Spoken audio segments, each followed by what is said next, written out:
They say there are two sides to every story. Consider both before you form an opinion. Easier said than done. Look at the conflict in Ukraine. One side is dominating the global narrative. The other side has been proclaimed the villain.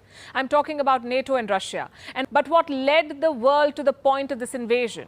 Leaders in Moscow say they are the aggrieved party. They are the victims of NATO's eastward march. And they're only acting in self-defense. Here's why. Over the past 25 years, NATO has been creeping closer to the Russian border. Former Soviet states have become NATO members. This military alliance has technically absorbed the entire security belt of Moscow. Russia sees this expansion as a provocation. It hurts their security interests and won't end well for both sides, they said. The warnings were clear. NATO ignored them. Call it their myopia or arrogance. They downplayed Moscow's concerns, kept proceeding with new rounds of expansion until things blew up in Ukraine. Did NATO push Ukraine into this war? NATO cannot escape the blame for what's unfolding in Ukraine. In 1989, the Berlin Wall collapsed. In 1991, the Soviet Union disintegrated and the Iron Curtain was completely demolished. Europe's regional order hinged on one question. Should Germany align itself with the US and NATO, or should it join the Russians through the Warsaw Pact? The US government, under George H.W. Bush, made an offer to Russian President Mikhail Gorbachev.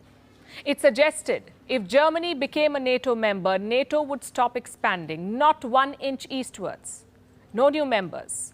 Today, the US says it made no such promise, that no such deal was ever struck, but hundreds of memos, meeting minutes, and transcripts from US archives indicate otherwise. Nevertheless, Moscow bought the offer. It demolished the Warsaw Pact in the hope that the West would follow suit, that NATO too would be dissolved. But that never happened. NATO refused to cease operations. And to add insult to injury, they kept the door for membership open. Russia saw it as a stab in the back, and NATO kept pushing the dagger deeper. Look at the situation in Russia's backyard. It does not end there. As of 2021, NATO officially recognized 3 more aspiring members: Bosnia and Herzegovina, Georgia, and Ukraine. Last we checked, NATO was also in talks with Sweden, Finland, and Serbia for membership. So to put it simply, much of Eastern Europe, which once used to be part of the Soviet Union, has now joined NATO. And this happened despite Russia's protests and warnings. The last reasonably friendly warning from Moscow came in the year 2007. Vladimir Putin addressed the annual Munich conference, where he said, and I'm quoting, "NATO has put its frontline forces on our borders. This expansion represents a serious provocation that reduces the level of mutual trust. And we have the right to ask, against whom is this expansion intended? And what happened to the assurances our Western partners made after the dissolution of the Warsaw Pact?" These sentiments have been echoed by a host of American strategists. I'll give you a few examples. June 1997, 50 prominent foreign policy experts signed an open letter to President Bill Clinton calling America's efforts to expand NATO a policy error of historic proportions.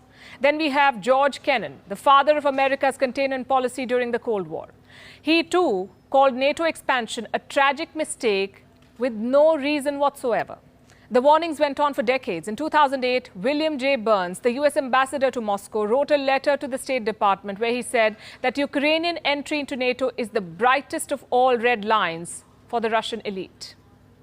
He said that even Putin's sharpest critics at home consider Ukraine's entry a direct challenge to Russian interests. It does not end there. This is Robert M. Gates. He was the defense secretary in the Bush and Obama administrations. He wrote in his memoir that trying to bring Georgia and Ukraine into NATO was truly overreaching. Then we have Strobe Talbot, a former deputy secretary of state. He described the Russian perception in a similar way, how they consider NATO as a vestige of the Cold War, and point out that if the Warsaw Pact was disbanded, why did the West not dismantle NATO? So several voices in the Western world had warned that Russia's protests have merit and that NATO expansion could spell serious trouble. Yet, successive American administrations paid no heed to these warnings. When we analyze why Ukraine was attacked, all of this needs to be taken into account.